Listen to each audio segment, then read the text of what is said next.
Instant, notre ami Julien. T'es là, Julien? Je suis là, Eric. T'es arrivé en Turquie? Et oui, je suis arrivé. Que du bonheur. Bon, bouge pas. Que du bonheur, évidemment. T'es sur la route, t'es heureux, forcément.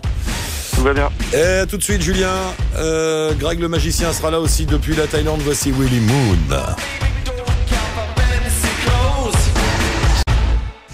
Allô la planète. Hallo, velkommen til telefonsvaren. Sur le Move. Et donc avec Julien de J'aime le monde. Comment vas-tu, Julien? T'es où là, physiquement? Donc là, je suis en Cappadoce. En Cappadoce. Donc. Très belle région. Tu imagines les cheminées de fées. Les quoi? Les cheminées de fées, féeriques quoi. Ah ouais. C'est-à-dire sont des formations naturelles.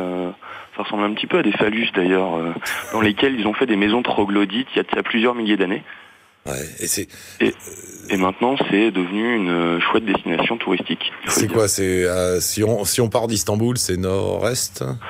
Si tu pars d'Istanbul, c'est à l'est, plus au sud. Sud-est, d'accord. Ouais. Ouais, c'est un peu au milieu du pays, on va dire. Ah oui, c'est là ces paysages avec ces roches bizarroïdes qui montent, qui descendent. Exactement, Qui font des paysages lunaires. C'est complètement bizarre. Et il y a des maisons. Ah oui, il y a des villages troglodytes là-dedans. Exactement, ouais, tu as des églises et des maisons troglodytes, mais ils vivent encore un peu de la sorte dans le sens où ils aménagent toujours des maisons à l'intérieur des falaises, quoi. Ouais. Mais pour de vrai. Hier, j'ai dormi comme ça en fait dans une maison cave. Mais pour de vrai ou pour le tourisme? Non, pour de vrai, ouais. Ah, les deux. Alors pour de vrai, c'est de moins en moins quand même. Ouais. Mais pour le tourisme, ça, bien entendu, ça se développe ici à une vitesse.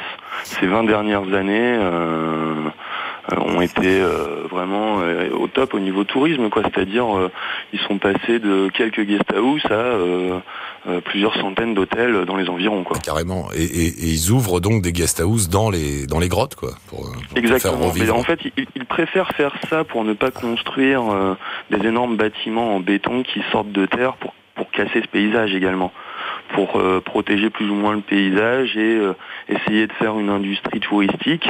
C'est le seul moyen, tout simplement. Et d'un autre côté, c'est marrant aussi, tu vas là-bas, dormir dans des trucs comme ça, c'est rigolo, non? C'est sympa. Ah ouais, c'est génial. C'est un peu humide. Ouais. Enfin, on est sous terre, quoi.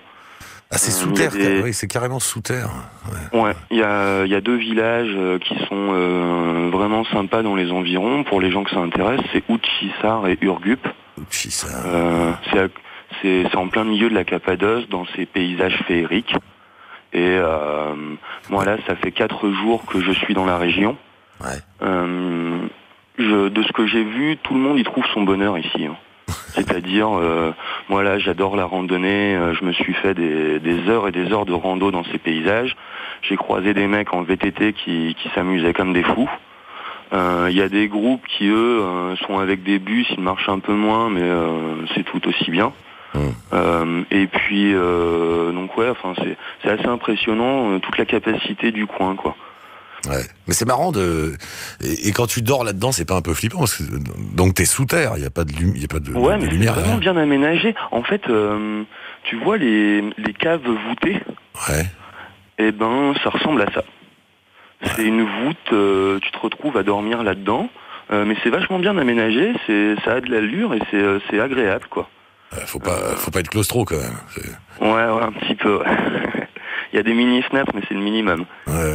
Ah, c'est marrant. Et alors, c'est quoi ton moustache tour? J'ai vu ça, tu nous envoyais un message. Exactement. Moi, j'aime bien donner un nom un peu ludique au voyage. Ouais. En Ouzbékistan, on avait parlé ensemble du Golden Smile, si tu te rappelles bien. Oui, tout à fait. Avec les gens aux dents dorées. En Inde, il y a quelques mois plus tard, d'ailleurs, tu salueras la personne qui est à Varanasi tout à l'heure, parce que bon souvenir là-bas. Ah ouais. Et il y a, si je dis pas de bêtises, il y a Antoine Dodigier qui est également à Varanasi actuellement. Antoine, il est là-bas? Je croyais qu'il était à Pondichéry.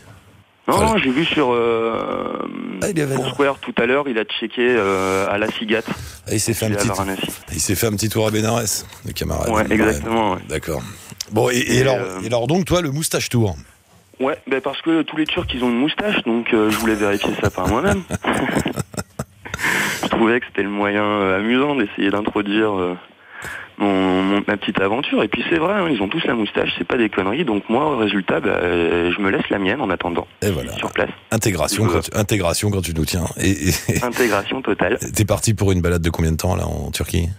Environ 3 semaines. 3 semaines, le comme ça. Le temps de traverser le pays, je me suis donné 3 régions à visiter. Ouais. Là, j'en suis à la première, la Cappadoce. D'accord. Ma belle surprise pour l'instant, je dois t'avouer, Eric, sans dire de pipeau, les Turcs, ils sont vraiment sympas. Pourquoi belle surprise ? Pourquoi belle surprise ? Mauvaise réputation ? Pourquoi belle surprise ? Parce que bon, des peuples sympas, on en croise assez souvent, les gens sont cool. Mais là, comment te dire, on va m'offrir le thé ou le café sans aucune intention derrière. Ouais, c'est-à-dire que il essaie même pas de me vendre une carte postale, le mec. Ouais, c'est juste pour le plaisir de prendre 5 minutes ensemble. Autre exemple, là je me déplace en autostop. Ouais. La fois la plus longue que j'ai dû attendre, c'est la 2e voiture. D'accord, donc ça marche bien là-bas, ouais. Ça marche bien. Ouais, la première bagnole te prend régulièrement. Et les gens sont heureux. Et dis-moi, discuter avec toi. Tu fais toujours tes trucs avec les polaroïdes là ? Rappelle-nous. Les polas et les mains, là j'en ai déjà shooté 4 ou 5. Ça marche aussi à merveille. Donc pour les gens qui ne connaissent pas, moi je prends une photo Polaroid d'un individu pour pouvoir lui offrir, pour pouvoir créer un contact. Et moi je garde souvenir de cette rencontre en posant la photo dans la paume de ses mains.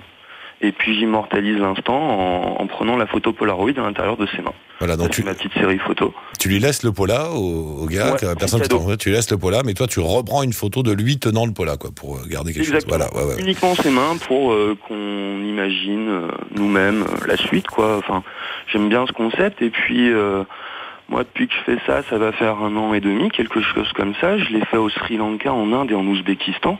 Et c'est vraiment le meilleur moyen que j'ai trouvé pour créer des contacts chaleureux avec les gens. Bah oui, parce que je leur offre une photo, pour certains, ils en ont jamais eu. Enfin, c'était le cas chez les Ouzbeks et un petit peu en Inde, au Sri Lanka. Là, la Turquie, moi, ça fait que 4 jours. Je peux pas vraiment t'en dire plus précisément. Mais en tout cas, les gens sont heureux, quoi. Ils sont surpris quand je leur dis, la photo est à toi. Oui, puis alors le coup du pola, maintenant, c'est magique, quoi. Avec les appareils numériques, plus personne ne fait ça. Hein. Ah ouais, exactement. Mais donc là, moi, en fait, pour ceux qui suivent un petit peu sur mon blog, j'ai dans mon sac 5 appareils instantanés. Ah, t'as 5 polas ? Ouais, différents, avec des styles différents, des photos différentes. Enfin voilà, je fais toute mon illustration graphique à partir de ça sur le blog. Et il y a un pourcentage non négligeable des photos que je donne aux gens, c'est prévu pour, quoi. Mais tu dois te balader avec un sac plein de pellicules, quoi. Le problème, c'est les péloches, c'est les boîtes, là. Voilà, donc ce sont les vêtements qui ont souffert, c'est-à-dire... Comme je peux pas agrandir mon sac, j'ai retiré des fringues. Hein. Je sens mauvais, mais j'offre des polas. C'est un peu ça. C'est totalement ça. Bon, écoute, c'est bien. Mais camarade, bonne balade à toi en Turquie, amuse-toi bien. Ouais, gros merci. Et puis... Tu t'es pas posé un peu à Istanbul, non ? Directement, t'es parti ? Non, en fait, comme je repars d'Istanbul... Ah oui, tu feras à la fin, ouais. Ouais, c'est mon habitude de garder la ville proche de l'aéroport, pour pas me mettre la pression les derniers jours à essayer de gagner la capitale pour prendre l'avion.